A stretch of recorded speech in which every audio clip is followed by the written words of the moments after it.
जिंदगी का हिस्सा हो जाना चाहिए। अब आप पूछेंगे जी कौन सा गुड़ खाएं? बाजार में कई तरह के गुड़ हैं। एक गुड़ है जो बहुत गोरे रंग का होता है, सफेद सफेद होता है। जो गुड़ का रंग जितना ज्यादा साफ वो उतना ही बड़ा जहर। आप कहेंगे जी ये गुड़ तो बहुत ही बढ़िया, एकदम सफेद। ये सफेद रंग के चक्कर में हम बर्बाद हो गए। जब से अंग्रेज आए ना, हमारे दिमाग में भूत घुस गया। हर चीज हमें गोरी चाहिए, हर चीज गोरी, हर एक रंग सफेद चाहिए। हाँ, मैं रविवार का अखबार जब पढ़ता हूं ना तो मैट्रिमोनियल कॉलम्स आते हैं, सबको गोरी पत्नी चाहिए, भले चाहने वाला चिक्कट काला हो उसको गोरी ही चाहिए। भागवत जी कहते हैं कि प्रकृति में, आप इसको ध्यान से सुनिए, प्रकृति में जिन चीजों का रंग जितना ज्यादा सफेद है वो उतनी ही आपके लिए अनुकूल नहीं है। इसको ध्यान से समझिए। प्रकृति में जिन चीजों का रंग जितना ज्यादा सफेद है वो आपके अनुकूल नहीं है। उदाहरण के लिए भैंस का दूध बहुत सफेद है, वो पहलवान के लिए है, आपके लिए नहीं है भैंस का दूध। और गाय का दूध एकदम पीला है, पीला, सफेद नहीं है गाय का दूध, वो अनुकूलता ज्यादा है। तो प्रकृति में गन्ना है ना, गन्ने का रस कभी भी सफेद नहीं होता, आपने तो देखा है ना अच्छे से। गन्ने का रस तो हरा हरा ही होता है, फिर ये सफेदी कहां से आई? मैं आपको बहुत विनम्रता पूर्वक कहता हूं, ये सफेदी आती है निरमा वॉशिंग पाउडर से। और ज्यादा सफेदी आती है एरियल से, प्रॉक्टर एंड गैम्बल का एरियल। और आपको अब मैं जो कहने जा रहा हूं वो आप कभी विश्वास करें या ना करें, लेकिन सच यही है कि गुड़ बनाने वाले आपका जो सफेदी का लालच है ना, सफेदी के प्रति आपका मोह, उसको ध्यान में रखते हुए इतना निरमा डालते हैं, इतना वॉशिंग पाउडर उसमें डालते हैं गन्ने के रस में कि वो गुड़ का रंग ही बदल जाता है। तो ये सफेद गुड़, एकदम व्हाइट कलर का गुड़, ये तो बहुत ही खतरनाक है, बहुत ही खराब है। इसको तो गलती से भी छूइए मत। तो फिर आप कहेंगे जी गुड़ कौन सा अच्छा है? गुड़ का जो नेचुरल कलर है वो वही है जो चॉकलेट का होता है। चॉकलेट आपने देखी है, जिस रंग की चॉकलेट है रंग वही गुड़ का सबसे अच्छा। तो गुड़ खरीदते समय ध्यान रखिए, तांबई कलर का, जिसको हम कहते हैं तांबई कलर, कॉपर कलर का जो गुड़ है वो दुनिया का सबसे अच्छा गुड़ है। तो गुड़ जब लाएं खरीद कर खाने के लिए तो दुकान वाले को बोल कर लाइए कि भाई हमको ये सफेद वाला नहीं चाहिए। तो कहेगा कौन सा चाहिए? तो वो जो काला काला सा, थोड़ा चॉकलेटी कलर का, गहरे लाल रंग का, वो दे दो। तो वो भी है उसके पास, वो अंदर रखता है, क्योंकि उसे मालूम है आप लेने वाले हैं नहीं उसे, तो वो अंदर रखता तो है। आप जब मांगोगे तो वो वही लेके आएगा। ये गुड़ जहां से भी बनकर आ रहा है वहां फिर संदेशा जाएगा, ये सफेद बंद कर दो, कोई मांग नहीं रहा, कोई ले नहीं रहा, सबको अब वही चाहिए। तो गुड़ की सप्लाई बदल जाए, ये गुड़ ही खाए। अब मैं जो और गहरी बात पे जा रहा हूं, भागवत जी कहते हैं कि दुनिया में गुड़ के अतिरिक्त जो मिठाइयां हैं, गुड़ के अतिरिक्त, वो आपके लिए बहुत अच्छी नहीं है। अब गुड़ के अतिरिक्त मिठाई में जरा चले तो क्या है? चीनी। आज के समय में, भागवत जी के समय चीनी नहीं थी, इसलिए उन्होंने उस पर कोई सूत्र नहीं लिखा, क्योंकि उन्हें कोई कल्पना भी नहीं थी कि चीनी बना लेगा आदमी। अब ये चीनी बहुत खराब है। चीनी और गुड़ का एक ही रॉ मटेरियल है, आप जानते हैं। गन्ने के रस में से ही चीनी बनती है और गन्ने के रस में से ही गुड़ बनता है। बस दो अलग अलग सभ्यताओं का इसमें फर्क है। एक है सभ्यता यूरोप और अमेरिका की, जहां से चीनी आई, और दूसरी सभ्यता है भारत की, जहां से गुड़ आया। एक ही रॉ मटेरियल है, एक ही रॉ मटेरियल है। चीनी बनाने के लिए भी गन्ने का रस ही लगता है, गुड़ बनाने के लिए भी गन्ने का रस ही लगता है। और थोड़ा सा आगे बढ़े कि एक ही रॉ मटेरियल है गेहूं का आटा, जिससे रोटी भी बनती है, पूड़ी भी बनती है, पराठा भी बनता है, उसी से पाव रोटी भी बनती है और डबल रोटी भी बनती है। ठीक है, सभ्यताओं का अंतर है, रॉ मटेरियल सेम है। गेहूं का आटा वो हिंदुस्तान में भी है, वो अमेरिका में भी है, वो कनाडा में भी है, वो भारत में भी है, लेकिन वो गेहूं के आटे से बनाते हैं पाव रोटी और डबल रोटी। हम गेहूं के आटे से बनाते हैं रोटी, पूड़ी या पराठा या आदि आदि बहुत सारी चीजें। अंतर क्या है जी? अंतर प्रोसेस का है, प्रक्रिया का अंतर है। प्रक्रिया का अंतर है।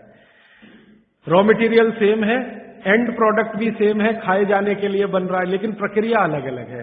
वो रोटी बनाएंगे तो पहले आटे को सड़ाएंगे, फर्मेंट करेंगे, और आटे को सड़ा सड़ा के पुराना कर करके फिर उसमें से पाव रोटी ही बनेगी। रोटी तो बन नहीं पाएगी, क्योंकि आटे के फर्मेंटेशन के बाद रोटी बनना मुश्किल होता है। और हम आटे को पानी में गूंदेंगे और तत्काल उसकी प्रक्रिया करके रोटी बना लेंगे। वो प्रक्रिया नहीं कर पाते, क्योंकि उनको कोई सिखाने वाला नहीं, कोई यूनिवर्सिटी नहीं, कोई कॉलेज नहीं। इसी तरह से उनके यहाँ शक्कर में होता है कि गन्ने के रस को, कई देशों में गन्ना उत्पन्न होता है, ब्राजील में, मैक्सिको में वगैरह वगैरह, तो वो गन्ने के रस को प्रोसेस करते करते चीनी बना लेते हैं। हम चीनी की तरफ नहीं गए, हमने गुड़ ही बनाया, क्योंकि चीनी बनते ही, अब आप ध्यान देना जो मैं कहने जा रहा हूं, चीनी बनते ही फास्फोरस खत्म होता है। चीनी बनते ही फास्फोरस खत्म होता है, और आपको चाहिए फास्फोरस कफ का शमन करने के लिए। अब वो है ही नहीं चीनी में, तो आप जो चीनी खा रहे हैं वो जिस उद्देश्य के लिए खा रहे हैं वो पूर्ति ही नहीं होती। और चीनी एक ऐसा केमिकल है, अगर मैं ब्लैक बोर्ड लेके चौक पे समझाना शुरू करूं तो समय थोड़ा ज्यादा लगेगा, लेकिन अंतिम बात आप जल्दी समझ जाएं।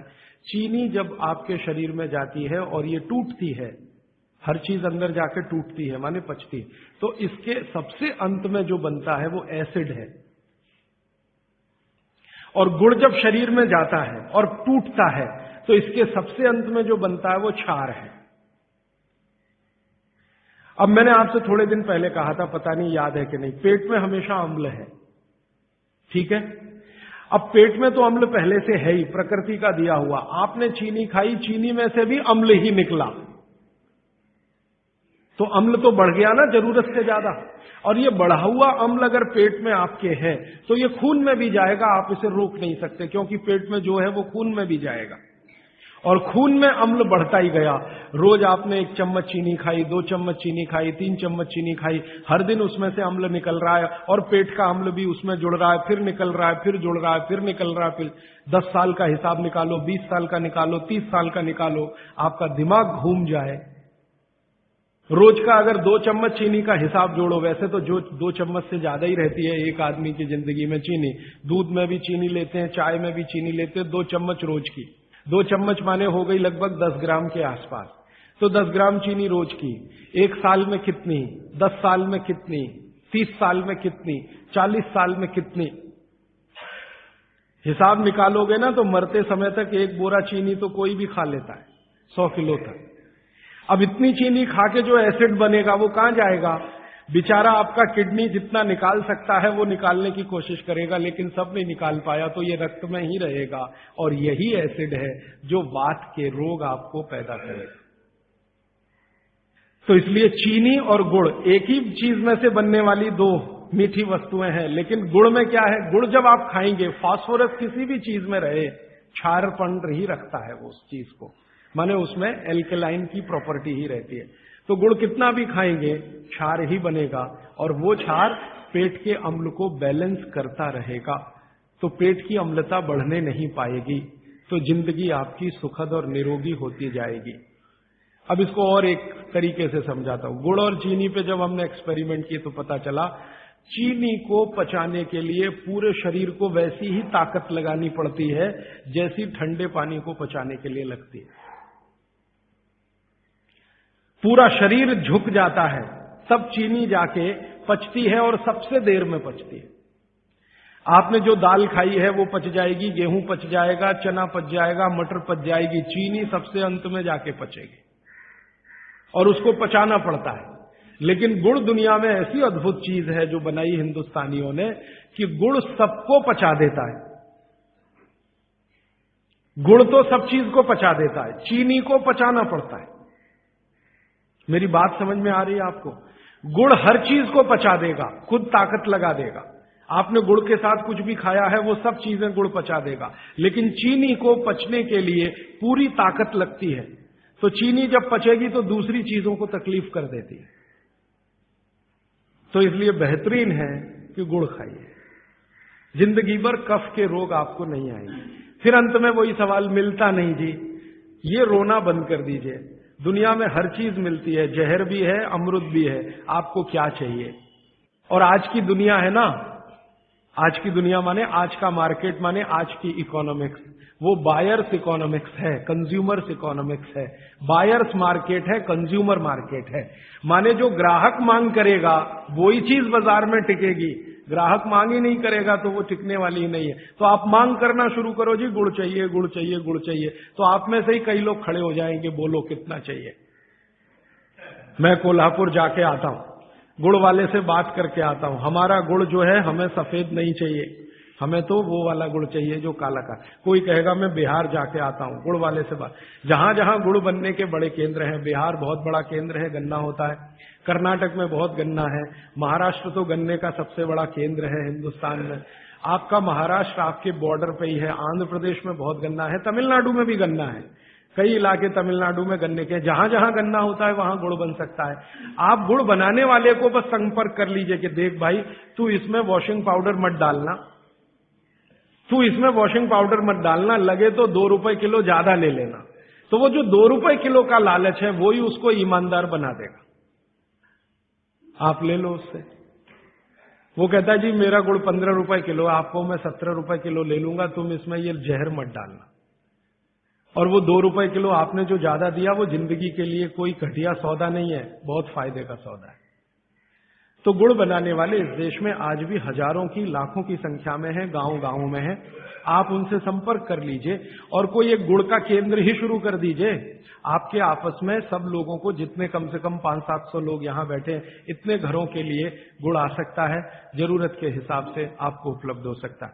तो ये मत कहिए कि मिलता नहीं, हर चीज इस देश में मिलती है, छोटे छोटे गांवों में भी उपलब्ध है। कुछ लोग गुड़ खाइए, कुछ लोग काकवी खाइए, माने जिसको राब कहते हैं। जितना जाड़े का समय है ना, नवंबर, दिसंबर, जनवरी, फरवरी तक राब भरपूर खा सकते हैं। दही में राब खाइए, दूध में राब खाइए, हलवा राब का बनाइए, गुड़ का हलवा बनाइए, गुड़ दही में खाइए, गुड़ दूध में खाइए। अब गुड़ को दूध और दही में खाने का नियम है, वो बागभट्ट जी कहते हैं। वो कहते हैं जी दही में मिला के गुड़ खाया जाए, दही में मिला के गुड़ खाइए, दूध में गुड़ कभी मत मिलाइए, दूध में गुड़ कभी मत मिलाइए, दही में मिला के खाइए। तो दूध में कैसे खाएंगे जी? दूध में ऐसे खाएंगे कि पहले गुड़ खा लीजिए, पीछे से दूध पी लीजिए, या दूध पी लिया पीछे से थोड़ा गुड़ खा लीजिए। दूध में गुड़ मिला नहीं सकते, और दही में कभी भी बिना मिलाए मत खाइए। आप में से कोई बिहार वाले हैं ना, तो वहां पर एक बहुत बढ़िया व्यंजन मिलता है, उसका नाम है दही चूड़ा। दही चूड़ा ही कहते हैं, चूड़ा। ये मिथिला में मैंने खाया और ऐसा अद्भुत है जो दुनिया में शायद कहीं ना हो। मिथिला में, मिथिला माने एक एरिया है बिहार का, करीब 8-10 जिले उसमें आते हैं। उन जिलों में जब भी आप जाएं तो मेहमान को वही परोस के लाते हैं। तो मैं भी मेहमान जैसा ही रहता हूं, तो मुझे हर घर में दही चूड़ा मिलता है। तो वो दही डाल के लाते हैं, ऊपर से गुड़ डाल के लाते हैं, दही के ऊपर गुड़ रहेगा। तो मैंने कई बार कहा कि अलग प्लेट में गुड़ ले आओ, तो कहते नहीं नहीं, आपको फिर खाना नहीं आता दही चूड़ा।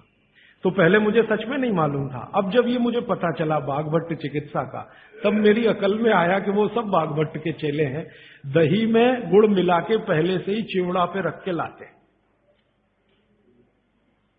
तो दही में गुड़ मिला के ही खाइए। अगर आप दही खा रहे हैं तो गुड़ मिला के ही खाइए। तो दही के कई दोष जो आपके लिए अनुकूल नहीं है वो भी खत्म हो जाते हैं। और दूध में गुड़ कभी भी मत मिलाइए। एक जगह तो वो ये कहते हैं कि दूध खाली पी लीजिए, गुड़ आगे पीछे खा लीजिए, वो ज्यादा बेहतर है। तो गुड़ खाइए, मेरा कहने का मतलब ये है। अब गुड़ के कितने प्रिपरेशन है हमारे घर में? गुड़ का, तिल का प्रिपरेशन एक है, तिल पट्टी कहते हैं, गजक, गजक। तो भरपूर गजक खाइए। क्यों खाइए जी? तिल है और गुड़ है। गुड़ में जो केमिकल है ऑर्गेनिक, तिल में लगभग वही सब है जो गुड़ में है। तिल भी क्षारीय है, गुड़ भी क्षारीय है, और दोनों क्षारीय चीजें खाएंगे तो पेट के अम्ल को बैलेंस करती रहेंगी। तो तिल गुड़ रोज खाइए, माने तिल की पट्टी बनाइए, गजक बनाइए, नहीं तो तिल का लड्डू बनाइए, गुड़ के साथ बनाइए। फिर इसी तरह से मूंगफली है, मूंगफली भी क्षारीय है और गुड़ भी क्षारीय है। तो मूंगफली और गुड़ मिला के वो पट्टी आती है, वो खाइए, बच्चों को खिलाइए। और आपके पास जो भी प्रिपरेशन है गुड़ तिल के, गुड़ मूंगफली के, वो सब बनाइए। और ये जो 3-4 महीने हैं, नवंबर, दिसंबर, जनवरी, फरवरी तक भरपेट खाइए, भरपूर खाइए, क्योंकि इस समय आपके शरीर को इन्हीं की जरूरत है। तो कफ जिंदगी से बहुत दूर रहेगा। तिल खा रहे हैं, गुड़ खा रहे हैं, मूंगफली खा रहे हैं, कफ बढ़ने की बिल्कुल संभावना नहीं। तो जिंदगी में कफ के रोग आने की संभावना नहीं। अब जानते कफ का सबसे खराब रोग क्या है? मोटापा। मोटापा कम करना है तो भरपेट गुड़ खाइए, भरपेट तिल खाइए, भरपेट मूंगफली खाइए, मोटापा भी कम हो जाएगा। हाँ, आपको डर है ना, तिल खाएंगे जी उसमें से तेल है। तेल तो है तिल में, लेकिन वो HDL वाला, LDL वाला नहीं है, VLDL। ये मोटापा जो है ना, वो VLDL और LDL का चक्कर है। HDL जैसे ही बढ़ेगा, मोटापा अपने आप कम होगा, पेट अंदर ही जाएगा। आप में से कोई भी मेरे कहने पर 3 महीने एक एक्सपेरिमेंट कर लीजिए। तिल चबा चबा के खाइए, खाने के बाद 3 महीने के बाद वजन नापेंगे, 8-10 किलो कम मिलेगा, कम से कम इतना कम मिलेगा। खाना खाया, खाने के बाद आप सौंफ खाते हैं ना, सौंफ की जगह तिल खाइए। और काला खाया तो और ज्यादा वजन कम मिलेगा। काला तिल एक है, सफेद। काले की गुणवत्ता सफेद से भी ज्यादा है। लेकिन ये इन्हीं 4 महीनों में, गर्मी में अगर आपने यही तिल खाया तो प्रॉब्लम आएगी। भागवत जी कहते हैं कि तिल खाने का सबसे अच्छा समय वही है जो आज चल रहा है। ये फरवरी तक चलेगा। तो फरवरी तक, और कभी बहुत ज्यादा लिबरल हो तो होली के दिन तक वो कहते हैं तिल खाने का समय है। होली होते ही तिल कम करिए या खत्म करिए। फिर कुछ और चीज आएगी, वो क्या आएगी वो मैं बता दूं। लेकिन आप ये करके देख लीजिए, 4 चीजों को ज्यादा उपयोग आप करेंगे, वजन आपका कम होता जाएगा, पेट का अम्ल कम होता जाएगा, घुटनों के अंदर का जो कई बार कहते हैं ना डॉक्टर, यूरिक एसिड जमा हो गया जी, यूरिक एसिड। यूरिक एसिड क्या है? अम्ल ही तो है। तो ये यूरिक एसिड आपको कम करना है, तो गांठ के सब जो मने जोड़ों के दर्द आपको कम करने हैं, तो इनके लिए ये सब चिकित्सा बताई है। तिल है, गुड़ है, और मैंने एक चीज बोली थी कि अगर आप जैन नहीं हैं तो शहद है। शहद में भागवत जी कहते हैं छोटी मधुमक्खी का शहद, बड़ी का नहीं। तो शहद लाएं तो उसको पूछ लीजिए। तो एक हिस्सा हो गया कफ का। अभी दूसरा पित्त का हिस्सा। पित्त का हिस्सा बहुत क्लियर है, एकदम स्ट्रेट फॉरवर्ड है कि घी ज्यादा खाएंगे पित्त आपका हमेशा सम रहेगा। और ज्यादा घी खाने का जो समय है वो बारिश के दिनों में और ये जो गर्मी के दिन होते हैं ना, उस समय घी ज्यादा खाइए ताकि पित्त को कंट्रोल करके रखे। और वात के लिए मैं पहले ही बता चुका हूं, शुद्ध से। अभी ये जितनी बात है आप सोचो कितनी सरल है। बस हमें अपनी जीवन शैली में थोड़ा बदलाव करना है। जीवन शैली में बदलाव से पहले मन में संकल्प लेना है कि जी हम तो ऐसे ही चलेंगे, दुनिया जिधर जाए जाए, हमें उससे मतलब नहीं, हम तो ऐसे चलेंगे। तो ये 3 चीजें अगर आपने देख ली तो बहुत अच्छा है। अब थोड़ा आगे चलें। अब और दूसरी चीजों पे मैं चलता हूं कि और कौन कौन सी चीजें हैं जो आपके आसपास हैं और आपके वात पित्त कफ तीनों को सम पे लाने में मदद कर सकती है। ये तीनों समभाग में रहें तो अच्छा होता है। और कौन कौन सी चीजें हैं? तो भागवत जी कहते हैं रसोई के बाहर जाने की जरूरत ही नहीं, सब वहीं है। भागवत जी ने एक सूत्र लिखा है, दुनिया का सबसे बड़ा औषधि केंद्र हमारा रसोई घर है। सबसे बड़ा औषधि केंद्र रसोई घर है। अब दुर्भाग्य से हम रसोई में जिनको मसाला कहते हैं ना, मसाला, वहां मसाला कुछ नहीं है, सब औषधि है। मसाले का और औषधि का अंतर मालूम है? ये मसाला तो शब्द ही भारत का नहीं है, पहले तो ये बता दूं। ये अरबिक शब्द है, फारसी से अरबी में आया, अरबी से हमारे घुस गया, हिंदी में और जगह जगह घुस गया। ये विदेशी आए तो ये शब्द भी आया। हिंदुस्तान में 17वीं 18वीं शताब्दी का साहित्य जब मैं पढ़ता हूं तो जब तक मुगलों का राज्य रहा तब तक मसाले शब्द का बहुत उपयोग है। मुगलों के राज्य के पहले एक भी जगह किसी भी शास्त्र में मसाला नहीं है। चरक संहिता पढ़ी मैंने, कहीं भी मसाला नहीं है उसमें। सुश्रुत में कहीं मसाला नहीं है, भागवत की कहीं मसाला नहीं है। पुराने जितने लेखक हुए हैं ना 10वीं शताब्दी के पहले के, कहीं भी किसी ने मसाले शब्द का इस्तेमाल ही नहीं किया। हर जगह है तो औषधि है, औषधि औषधि, जीरा औषधि, धनिया औषधि, ये औषधि के रूप में है। तो इनकी जो प्रॉपर्टीज हैं रसोई घर की औषधियों की, ये सब आपके चिकित्सा के लिए है। अब मुझे समझ में आता है कि हमारे पुराने जमाने की माताएं बहनें, जो हमारी दादी हैं, नानी हैं, उन्होंने अपनी अपनी बेटियों को जो कुछ सिखाया, सब्जी बनाना तो क्या क्या डालना, जीरा चाहिए, धनिया चाहिए, हींग चाहिए, मात्रा कितनी कितनी चाहिए, वो सब बड़े वैज्ञानिक और चिकित्सक लोग रहे होंगे। क्योंकि रोज हमारे शरीर में वात पित्त कफ की स्थिति सम और असम होती रहती है। आप जानते हैं सुबह जो है ना वात ज्यादा होता है शरीर में, सुबह सुबह, दोपहर को पित्त ज्यादा होता है, शाम को कफ ज्यादा होता है। तो ये पूरे 24 घंटे में ऊपर नीचे होता रहता है। तो 24 घंटे में जो वात पित्त कफ ऊपर नीचे होता रहता है, तो सब्जियों में उसी के हिसाब से औषधियां डाली जाती है। जैसे दोपहर की सब्जी बने, दोपहर की, तो मेरी दादी को मैंने देखा था कि दोपहर की सब्जी बनाएगी तो अजवाइन जरूर डालेगी उसमें, और वही सब्जी रात को बनाती थी तो अजवाइन नहीं डालती थी। तो एक दिन मैंने दादी से पूछा कि यही सब्जी दोपहर को मैंने खाई तो इसमें अजवाइन थी, शाम को खाई तो नहीं, क्यों? तो उसने उत्तर तो नहीं दिया। तो उसने कहा मेरी मां ने ऐसा सिखाया। बस बात खत्म हो गई। अब उस समय मैं भी मान लिया कि ठीक है, उसकी मां ने सिखाया। अब जब मैंने काम शुरू किया ये चिकित्सा पर, तब मेरे समझ में आया कि अजवाइन जो है पित्तनाशक है। घी के बाद, देशी गाय के घी के बाद जो सबसे ज्यादा पित्तनाशक दूसरी कोई चीज है तो वो अजवाइन है। और दोपहर को पित्त भड़कता है, आप जानते हैं, और वो स्वाभाविक है क्योंकि खाना खाने के लिए पित्त भड़कना ही चाहिए। तो उस समय अजवाइन डाली जाती है सब्जी में, क्योंकि दोपहर को ही शरीर को अजवाइन की जरूरत होती है पित्त को सम पे लाने के लिए। तो भारत में ज्यादातर माताएं बहनें ये बात जानती हैं कि दोपहर की सब्जी में अजवाइन चाहिए। दोपहर का दही है ना, दही का मट्ठा, उसमें भी अजवाइन का बघार लगता है। दोपहर की जितनी भी चीजें हैं ज्यादातर अजवाइन ग्रस्त होती है या अजवाइन से बनती हैं, क्योंकि पित्त को सम पे रखना है। तो आप सोचो, जो लोग ये कर रहे हैं वो बिना कहे कितना बड़ा काम कर रहे हैं, हमने उसका वैल्यूएशन नहीं किया, ये हमारी मूर्खता। हमारे यहां तो एक बहुत बड़ा दुष्कर्म इस देश में हुआ है। अंग्रेजों के हम गुलाम हो गए, तो सब कुछ हम भूल गए, अपनी चीजें। अंग्रेजों ने जो सिखाया वही हमें याद है। तो हम जीडीपी का कैलकुलेशन करते हैं अंग्रेजों के फॉर्मूले से। जीडीपी निकलता है इस देश का, ग्रॉस डोमेस्टिक प्रोडक्ट। तो मैंने बहुत बार इस देश के अर्थशास्त्रियों से पूछा कि जीडीपी में आप विचित्र विचित्र कैलकुलेशन करते हैं। जैसे भारत की पुलिस है, उस पर जो खर्चा हो रहा है वो जीडीपी का हिस्सा है। अगर चोरियां बढ़ी, डकैतियां बढ़ी, तो पुलिस का खर्च बढ़ेगा तो जीडीपी बढ़ेगा। और प्रधानमंत्री छाती ठोक के कहेगा मेरे जमाने में जीडीपी 10% से ऊपर बढ़ गया। सो व्हाट, पुलिस का खर्च बढ़ गया, माने चोरियां बढ़ गई, डकैतियां बढ़ गई, अत्याचार बढ़ गए, अनाचार बढ़ गए, तो जीडीपी बढ़ गया, तो क्या बड़ी बात है। तो हमारे जो जीडीपी के कैलकुलेशन है बड़े विचित्र हैं। इसमें चोरी हो, डकैती हो, लूट मारी हो तो जीडीपी बढ़ेगा, लेकिन माताएं बहनें घर में जो करती रहती हैं वो जीडीपी में है ही नहीं,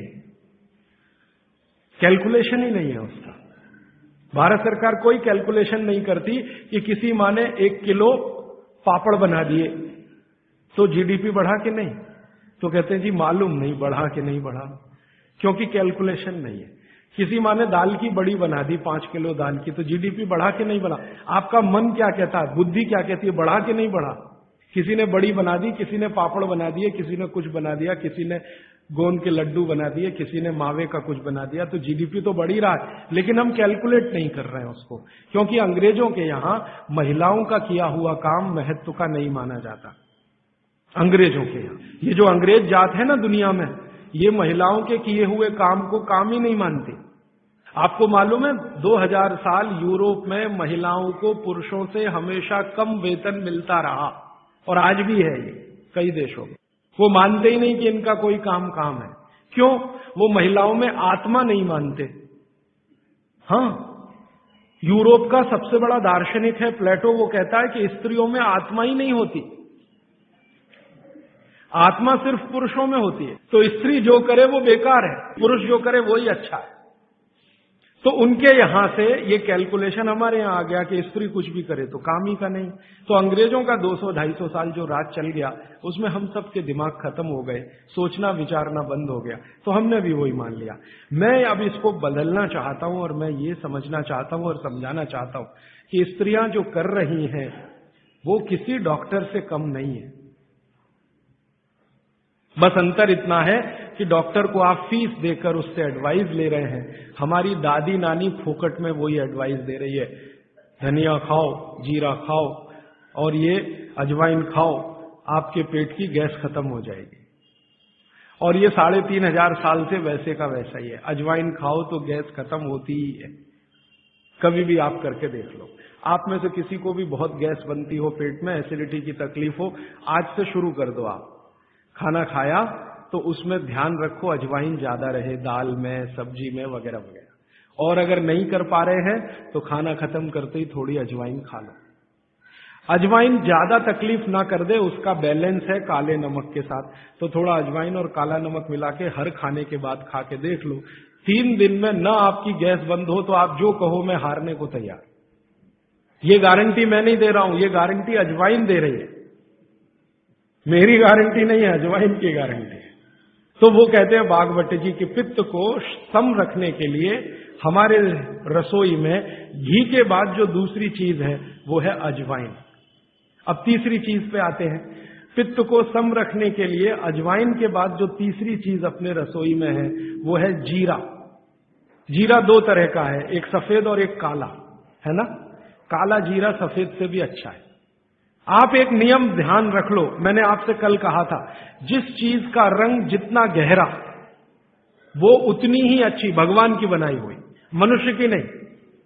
मनुष्य ने तो पेंट भी बना दिया है, बहुत गहरे रंग का है। भगवान की बनाई हुई हर चीज में ये नियम आप देखना कि भगवान की प्रकृति की बनाई जो चीज जितने गहरे रंग की है उसकी क्वालिटी उतनी ही अच्छी है। तो जीरा 2 है, एक सफेद और एक काला। काला जीरा सबसे अच्छा, पित्त को खत्म करने के लिए, सम रखने के लिए। तो आपकी रसोई में एक हो गया घी देशी गाय का, पित्त को खत्म करने। दूसरा हो गया अजवाइन, तीसरा हो गया जीरा, और एक चीज हींग। हींग तो आप सब समझते हैं ना, हींग। हींग भी भगवान की बनाई हुई है, आदमी ने नहीं बनाई। हींग के पहाड़ होते हैं, जैसे पत्थर के पहाड़ होते हैं ना, वैसे हींग के पहाड़ होते हैं। हींग वहीं से आती है। तो हींग है, जीरा है, अजवाइन है और देशी गाय का घी। अब इसके नीचे आता है धनिया। धनिया 2 तरह का है, एक सूखा और एक हरा। जब तक हरा उपलब्ध है आप खाइए, जब नहीं है तो सूखा खाइए, दोनों की क्वालिटी एक ही है। सूखे धनिये में कोई कमी नहीं आती। आपके मन में ये प्रश्न है ना, हरे पत्ते का धनिया में कुछ ज्यादा होगा, सूखे में कम, बिल्कुल नहीं है, दोनों में बराबर है। सूखने के बाद भी उसके गुण धर्म में कोई कमी नहीं।